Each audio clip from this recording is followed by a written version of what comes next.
silver one? Afternoon, everybody. Thanks for coming out. I'm sure you're all familiar with the music of Geoffrey Keezer. I mean, you really did have an early start, and if I recall, your family had a lot to do with that, right? Yeah, I was the only child of two music teachers. My dad is a jazz drummer, and my mother is retired now, but she played French horn, classical French horn, and taught piano and voice at home. So I was just around. I just thought that's what everybody did, you know. Okay. People would come over to the house, and I'd be like, "What do you play? You know, what instrument do you play?" So you had a drummer, you had a horn player, but you became a piano player. How did that happen? I started out as a drummer and kind of emulating my dad, and then kind of gravitated to piano because I liked to write my own music and kind of compose, and then started working in my dad's band when I was 15 and playing jazz gigs, and grew up in Wisconsin, so you play weddings and polkas. We played a lot of polkas. You know, we'd play Giant Steps as a polka, or we'd play Beatles tunes as a polka, or you know, just anything. And piano just it made sense for me to be the piano player, so that's kind of how that happened. Did you ever play accordion? I never did. I still would like to learn. It's a really cool instrument. I just don't know how to do it. So the buttons anyway. I could do the keys. I take it the jazz you gravitated to was consistent with what your parents were listening to? I do remember. I remember coming home one day and I just bought a reissue of Kind of Blue, you know, in the record store. When I grew up in an era when record stores still existed, and I came home with Kind of Blue and I said, "Dad, you've got to check this record out. This is so awesome. Listen to this." He's like, "Yeah, I had it the first time around." And then he said, "Yeah, you know, when we were 19 and 20, we were all, you know, trying to figure out what Bill Evans was doing on the record, and you know, so I was listening to a lot of the same things that he heard growing up." Okay. Yeah. Now, did you go to jazz camps in the summer? I did. I went to Jamie Aebersold camp. I went to a camp in northern Wisconsin in a place called Shell Lake that my dad taught at, and I was there, you know, growing up in that camp. It went for 3 weeks every summer, and that was just the environment I grew up in. Meet any future colleagues? I'm trying to think. I know that Lyle Mays babysat me once. That's the only time I've ever met him. I've actually never crossed paths with him as an adult. I ask this because I want to talk to you about someone who I consider a mentor of yours, and you can correct me if I'm wrong. James Williams. Yeah. And one of his gigs in Boston, Pat Metheny was in the audience. I said, "Oh, Pat, it's great to see you here." And he said, "Oh, yeah, James and I went to camp together." You know? Yeah. So there's a lot of that actually goes on, given the way jazz education has grown and been structured. But I want to ask about James, because he's the person who kind of first said to me, "There's this young kid from Wisconsin. He's unbelievable. He's going to be in Boston. You got to hear him play." So how did you and James connect? I met James Williams because, for those of you who don't know, he's a pianist. He was the pianist and musical director with Art Blakey and the Jazz Messengers in the kind of the late 70s, and became more or less like a mentor of mine. I met him, and they used to have this organization called the International Association of Jazz Educators, or IAJE, and I met him at one of those conferences when I was 15 years old. I'd won a little contest where I got to be one of the young talent, you know, musicians, and we flew down to Atlanta, and I just started really getting into jazz, so I was collecting a lot of albums, and I had bought a couple of James's records at the mall in Eau Claire, Wisconsin, and I had his record, so I recognized him right away, and I was, "Oh my God, this is," you know, it was like being a kid in a candy store. I mean, I looked at there, Dizzy Gillespie was there, and Donald Harrison was there, and Terrence Blanchard, and I don't know, Steve Turre, and all kinds of just people that I was listening to and really studying and really into. So I asked him for a lesson. That's what you do, you know, and we found a piano somewhere in a room at like 2 o'clock in the morning, and he sat me down and told me about Phineas Newborn Jr., pianist, about Hank Jones, about, you know, some pianists that I wasn't really aware of yet, and we started corresponding, and I had a band at home with my friends. Most of my friends were older.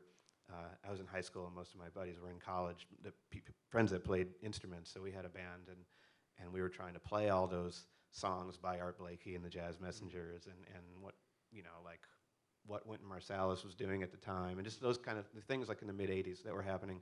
And I remember sending cassette tapes of my original music. I'd get my friends together and we'd record my tunes, and I sent it to James. And over a few years, we corresponded back and forth. And then when I was getting ready to go to Berkeley in Boston, James was recording for a label called Sunnyside, Francois Zalikin. And he approached Francois, and he said, "There's this young kid in Wisconsin that is writing some really cool music, and you should, let me produce a record by him." So I actually made my first album, which was actually on vinyl, in 1989, and James produced that record and then my next 3 albums. And he introduced me to Art Blakey.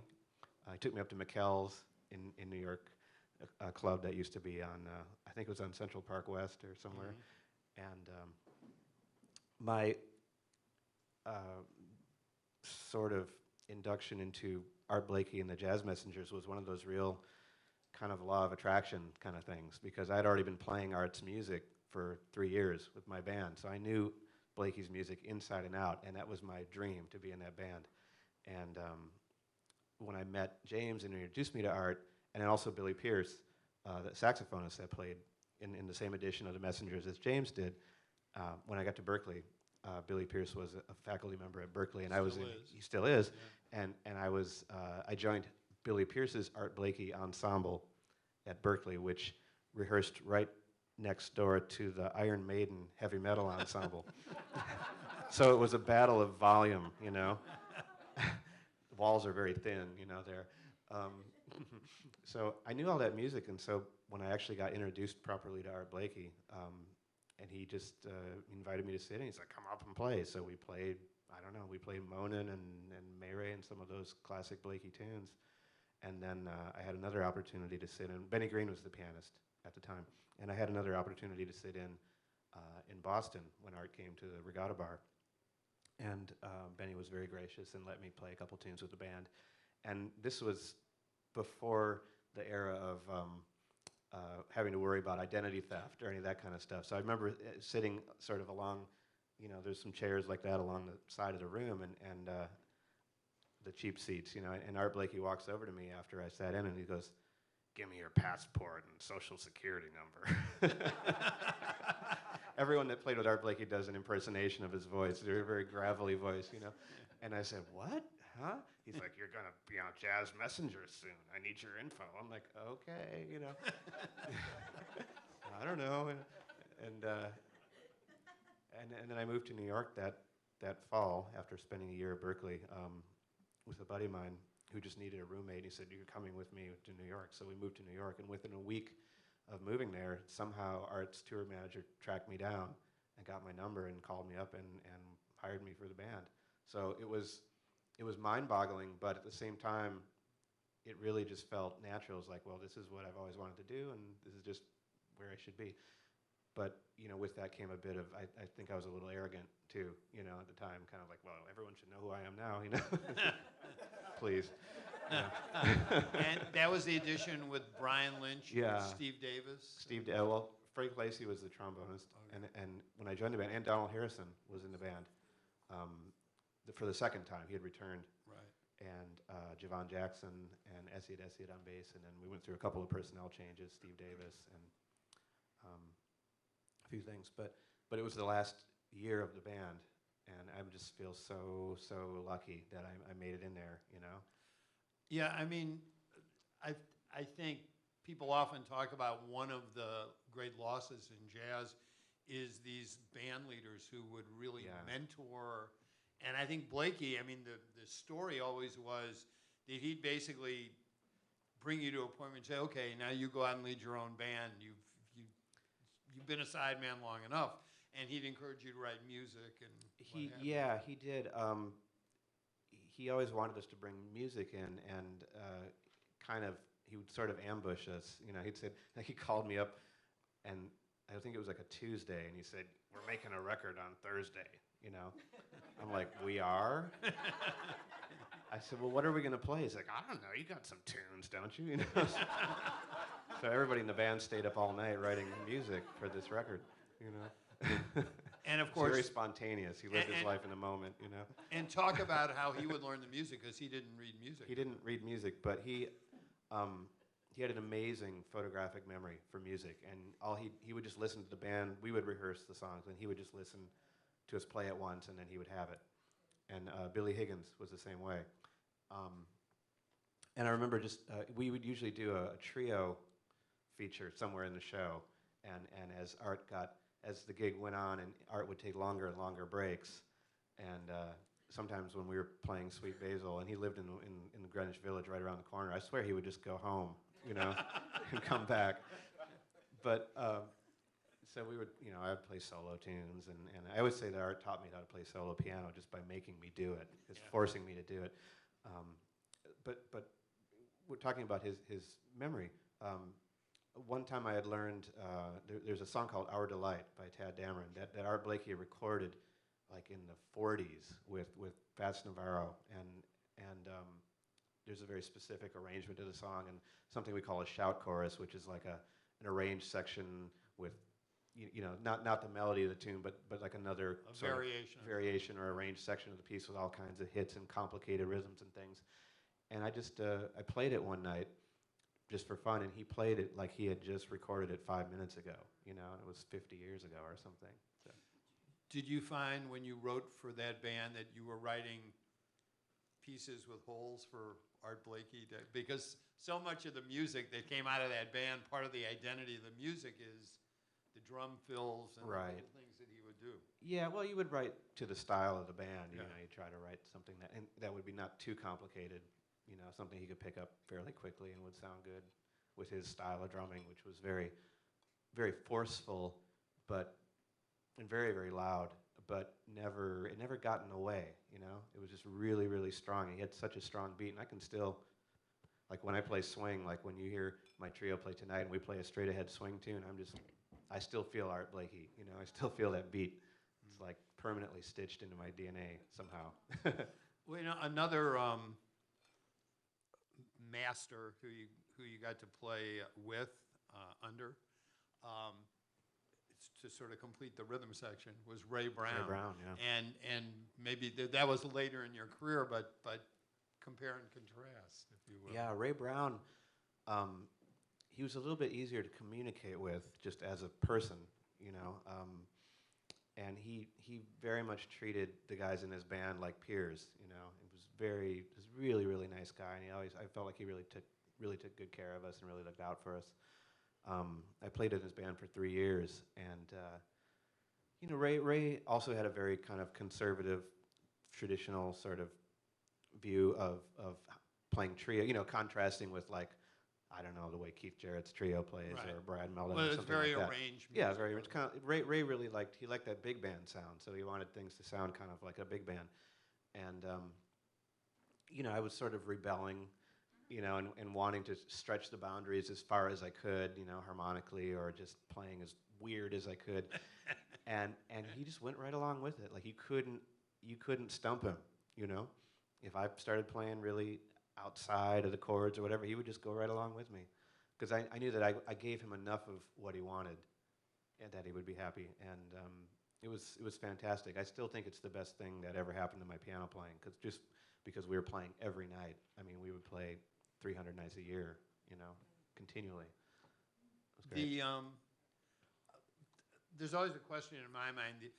Blakey and Ray Brown, they're very strong personalities, but they play their way.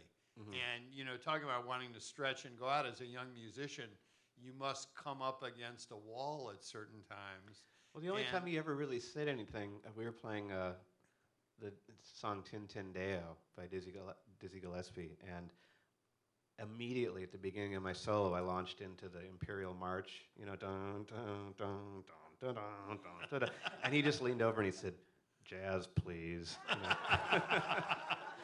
It's the only criticism I ever got. You talked about Phineas Newborn.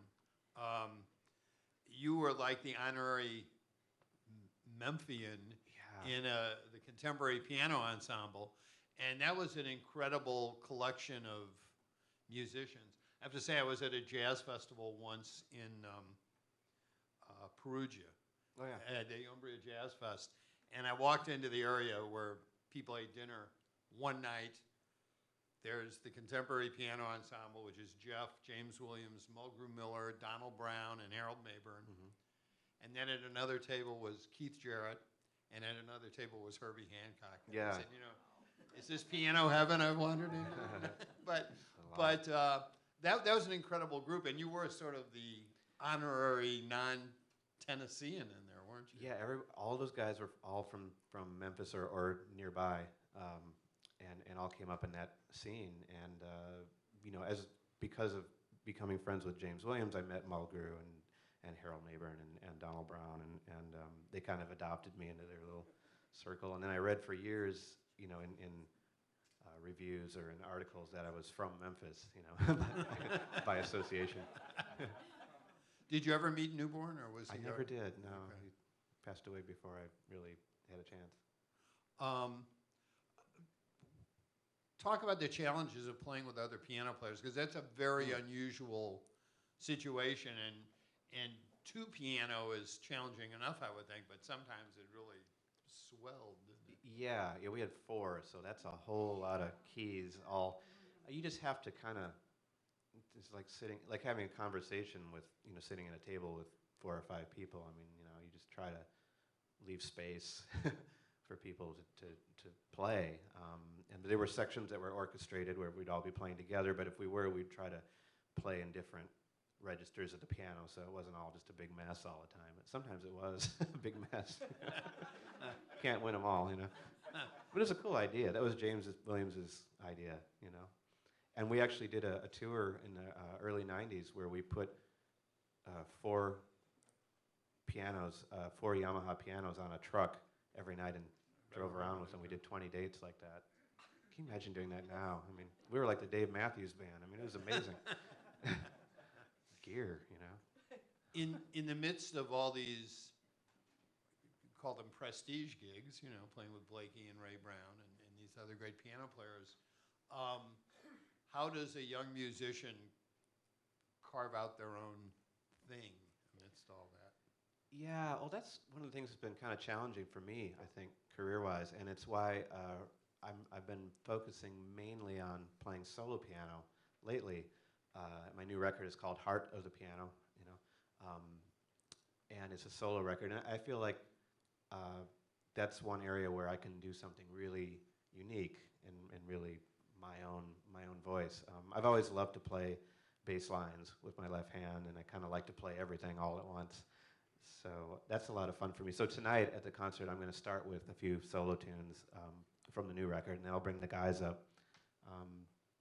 But I've also been interested in a lot of different things. I never really had one thing that I wanted to do. Like, for example, like maybe someone like Brad Meldau started out, he said, I'm going to do trio, and he had established that brand and that identity. So whenever you see him play, unless he's doing a special project, you're going to get the Brad Meldau trio, and that's a great brand, and it's fantastic music, and he's one of my favorite pianists. For me, I'm so scatterbrained, and I've always wanted to do a lot of different things, and I love collaborating with people. The last maybe 10 years of my career has been focused mostly on collaborations with other musicians of different genres, people like Caleb Beamer, the Hawaiian slack key guitarist, or the project I did with the Peruvian musicians called Aurea that got nominated for the Best Latin Jazz Album Grammy. John Weekend, actually, our drummer, is on that record. And we're going to play some music from that tonight. And an Okinawan traditional singer named Yasukatsu Oshima. And I've just done all kinds of crazy stuff because just for me, when I'm interested in so many different kinds of music and genuinely love it. And so whenever I hear something I like, I can't leave well enough alone. I have to find a way to call them up and say, you want to make a record together? So that happens a lot. Yes, I think, but lately I've been mainly focusing on playing solo because first of all, it's low overhead. It's easy to tour. One flight, one hotel room, And the same crapshoot about the quality of the instrument, whether you got a band or you're by yourself. This is a lovely piano. As soon as I sat down this afternoon, I went, thank you, Well, thank you to Burlington Jazz Festival for having this. But yeah, it's, Well, go off on a tangent for a minute. Tell us your worst piano story you ever encountered. Ooh. Or one of. There are probably too many to. I have to say that the level of pianos has gotten a lot better over the years. I mean, you used to go into clubs. Sometimes they'd have some pretty awful instruments in there, but in general, the pianos have gotten much better over the years. So I don't really have any complaints. Now, this interest in other musical cultures. Could you have seen yourself recording with Peruvians and Filipinos and people from all over the world when you were a jazz messenger, or was there a point in your development where this became a passion of yours? I think somewhere in my mid-20s, I started really listening to a lot of different kinds of music and just became interested in a lot of different things. And my heart is always going to be jazz is always home base for me. It's just where I resonate, and it's how I feel like I can express my humanity most, in the most authentic way possible. But I love music from all over the world and all kinds of styles, and it's fun to play. You say you're focusing on trio, on solo now, but I wonder where trio fits in your scheme of things. There's a tradition of the piano trio. Mm-hmm. I don't know if there's any personal urge or pressure from elsewhere to uphold it, or where does it fit in your routine these days? I do it maybe once a year or something. It's a lot of fun. Sometimes I have to adjust a little bit because I'm kind of used to playing all the parts myself. So tonight, like for example, when we were rehearsing this afternoon, I went, oh, wait, I don't have to play that part now. I can just let the bassist do that. And that frees me up to do something else. So it's just a little bit of an adjustment, but it's a lot of fun. And it's fun playing with people. I mean, you can feed off each other's energy, and you don't have to, you don't have to provide all of the energy yourself, Do you write differently when you know you're going to be playing solo versus playing with a group? Maybe. We've adapted a couple of the tunes off my solo record for the trio tonight, so you get a chance to hear it. Now, you're also very in demand as an accompanist, I know, and you work with Diane Reeves, I think, and Chris Body. Yeah. How much freedom do you have in gigs like that to express yourself? That's a good question.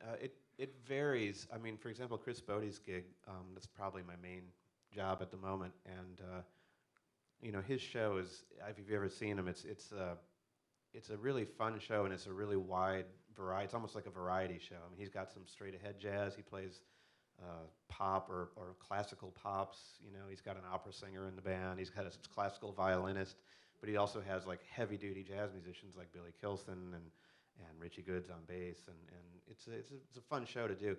So in the course of the night, I'll be playing everything from really feeling like a jazz musician to playing like real pop kind of piano, almost like David Foster kind of stuff, which is fine. Anytime as a sideman that I'm required or asked to play something that's a little bit outside of my comfort zone, or something I'm not familiar with, I just look at it as like a challenge. I'm like, oh, goody, So I go to iTunes. Chris will ask for the most outlandish stuff sometimes. Like, can you play the piano part like on the Chicago, whatever song, I'm like, okay, I don't know that tune, but I'm gonna go check it out, and I'll learn it. And it's always made me a better musician. I don't feel like my, studying music outside of jazz in any way takes away from my abilities as a jazz musician. I think it only makes me a better musician in general. And Diane Reeves, of course, playing with Diane Reeves, she's obviously one of our greatest living vocalists, but she's really in the band too.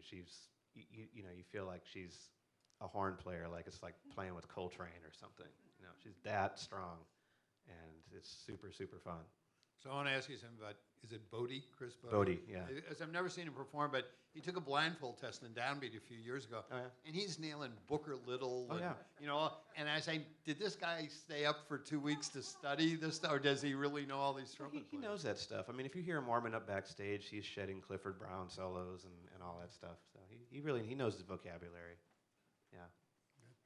I think we're going to open it up to some questions from all of you. And as I always say, the first one is the hardest. Should have brought my dental tools so I can pull the first one out. Go ahead, Joe. Yeah, so you were talking earlier about our Blakey and how he would ask you to come in with songs and whatever. And I was wondering, he always or often had an artistic director in each of the groups. Oh, yeah. You know, Walter Davis Jr. Sure, or yeah. Bobby Watson, whatever. Did you have one in your group, and did you have the opportunity to sort of, see how he goes through the process of deciding, what he wanted in that regard? We kind of did, but I think by the time I got in his band, I think things were fairly disorganized. So we maybe rehearsed once ever as a band, and Art didn't show up for it. So we just kind of threw things together. Frank Lacey, our trombonist, was more or less the musical director, but it's pretty chaotic most of the time. Good question, though. More questions? Yes. Living in Burlington, Vermont, I'm fascinated by Canada as a source of wonderful jazz musicians. Can you talk a little bit about the guys you're going to play with tonight? Fraser Hollins with you? Fraser Hollins is the bassist. He drove down from Montreal. I met him playing in Montreal with Joel Miller, saxophonist, and he was brilliant. Blown away. So I thought, well, this is geographically close. This would be a good opportunity to bring him down and play. It's great hang too. Funny guy. I mean, that's part of it, right? Part of the reason you hire people for your band is, not just the music, the musicality and professionalism they bring, but they're guys that you want to go have a beer with after the show and laugh. We have a lot of fun. Nobody else? Nobody? Okay, bye. Okay. I want to ask you about your teaching, because you do a lot of teaching online. Is this correct? Yeah, I have a video series of video jazz piano lessons, and it's called creatively titled KeezersPianoLessons.com. But they're mostly 5 to 7 minute videos and on specific topics. They're not really entry-level stuff. It's more for pianists who are a bit more experienced, because there's so much free beginning jazz piano stuff on YouTube. I don't feel like I can compete with that necessarily by charging for it. But I teach stuff that's kind of interesting to me, or things that students have asked me over the years. I've sort of assembled a mental list of topics and things that I would teach to someone in a private lesson. I don't teach privately currently, but I'll try to put them in the videos, and they're like $5. I mean, for the price of a latte, you get information that'll last you a lifetime.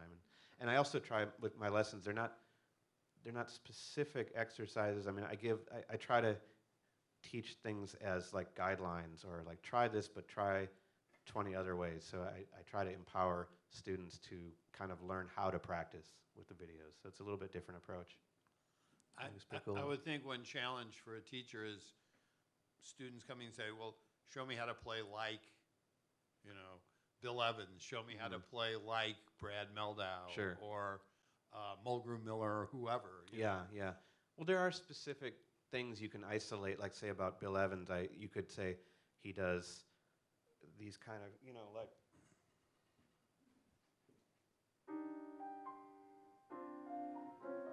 those kind of sounds in his left hand. So you can teach specific things that pianists do, or you can teach touch.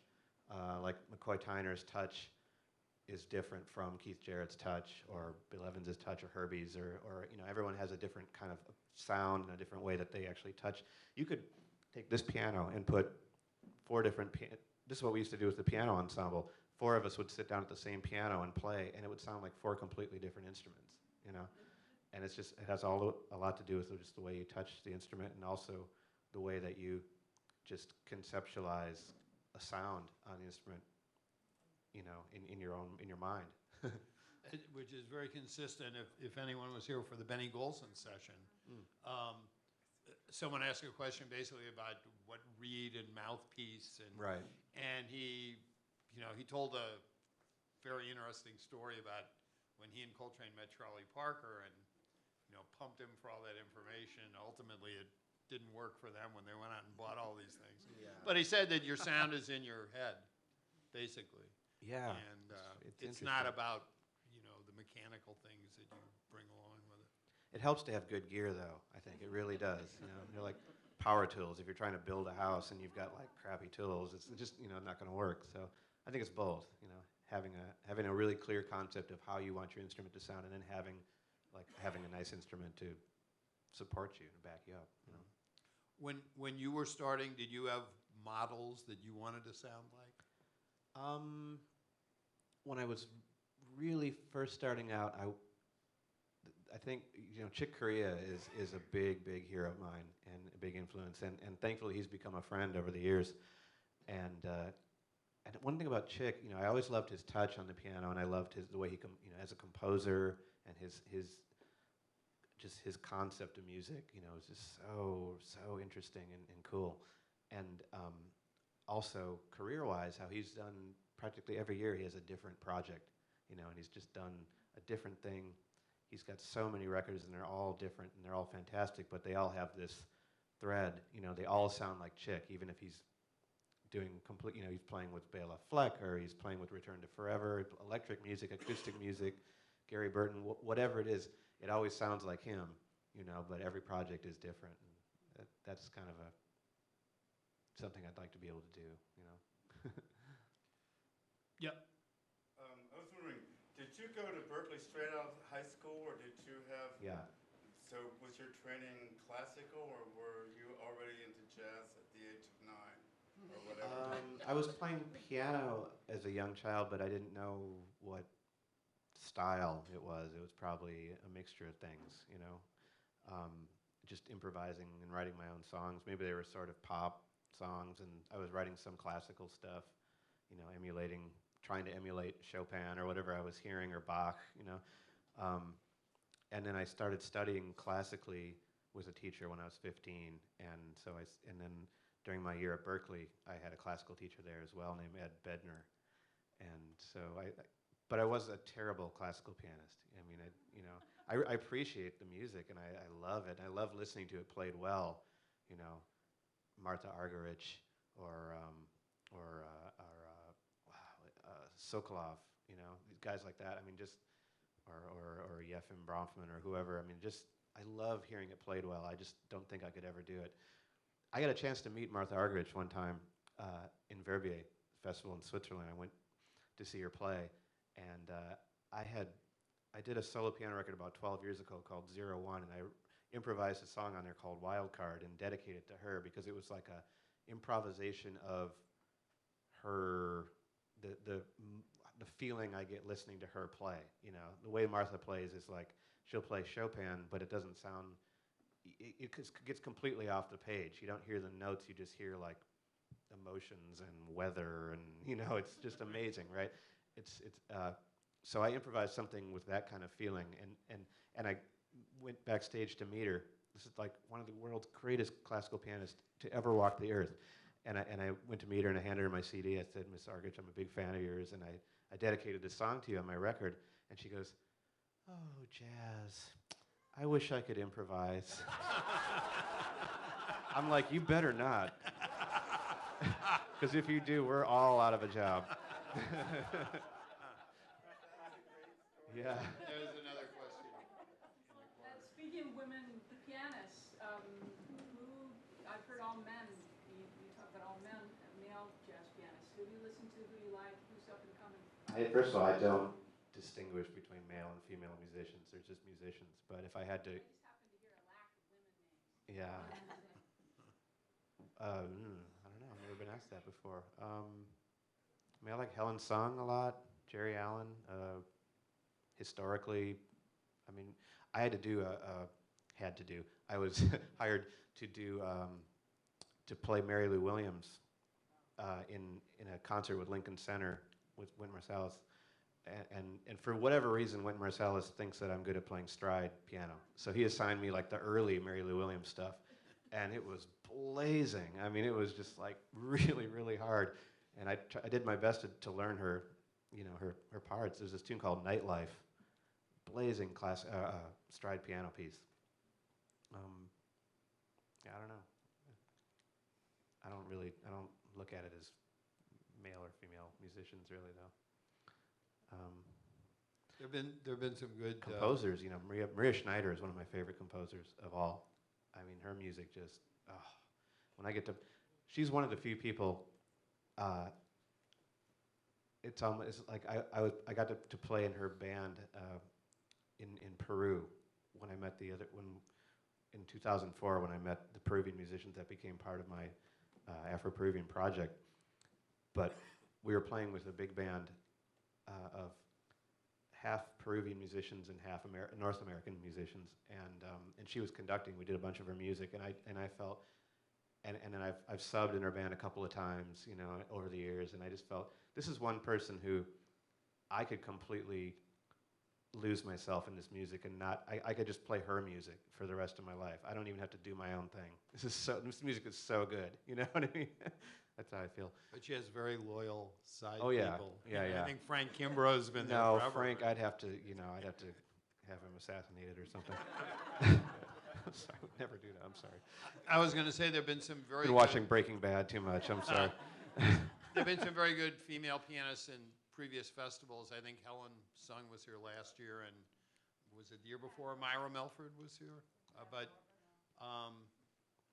they're out there. They're out there. One that was unfamiliar to me I heard recently is Chris Davis, who's in more avant-garde style, but is playing in New York, and we could rattle off other names, I'm sure. Anybody heard Jessica Williams' new record? No, I have not. She had been ill and hadn't played for a while, if I'm not mistaken, and had just recorded again. But she's a great pianist who's been around for a long time, primarily on the West Coast. So I just saw Joanne recently in New York. She was wonderful. any other questions before we take our dinner break? Okay. Well, pleasure as always. No, thanks for having me. And Thanks for coming, you guys. I'm sure everyone will be back here at 8 o'clock this evening to hear Jeff play solo and trio, which was great. He saved me a question because I knew that the new solo piano album is really fantastic, and it's got a great mix of material. Bjork, I think. Not on this one, but we do Rush, the Canadian band, Peter Gabriel. In fact, Peter Gabriel, I did this tune of his called "Come Talk to Me," and I did a few videos on YouTube playing the songs on the record, and he somehow found out about it and reposted the video on his own page and said something really complimentary. It was from him, signed it PG, and he said something like, if you like improvised jazz piano, check out this cool version of my tune. And I was blown away, and actually my hits on YouTube went from like 17 hits, and that includes the 12 times that I was hitting like reload, to like 17,000 overnight. It just blew up, But it's really, to get that kind of acknowledgement from the composer. He's someone I love his music, so that was really, really nice. And in addition, a lot of original music. Donald Brown tune, I believe. Donald Brown. Yeah. It's a great album. Heart of the Piano, as you said. Yeah, I called it that because, well, for two reasons. Because the heart, it's where my heart is. This is acoustic. I've played a lot of different kinds of gigs, and you may have seen me with Christian McBride's band playing racks of keyboards and all that kind of stuff. This is always where home base for me. This instrument, when I sit down in front of it, it's really where my heart is, first and foremost. But I also kind of called it that to sort of poke fun at sometimes musicians take themselves a little too seriously, and they title their albums "The Art of This" or "The Art of That," and as if that record is the defining document for that entire instrument, And I just thought that's kind of silly. I wouldn't want to do that. So, Well, we'll get one definition of what the piano's about tonight, and so we'll see everybody at 8. And I'll be back here tomorrow at 5:30 doing my final Meet the Artist session of this festival with Warren Wolf. And then Saturday at 5:30, we're going to do our annual listening session up in the gallery. And the album this year is Benny Golson's New York Scene. So that's going to be at 5:30 in the gallery. So see everybody tomorrow, see everybody tonight, and see everybody Saturday. Thanks. Thanks for coming.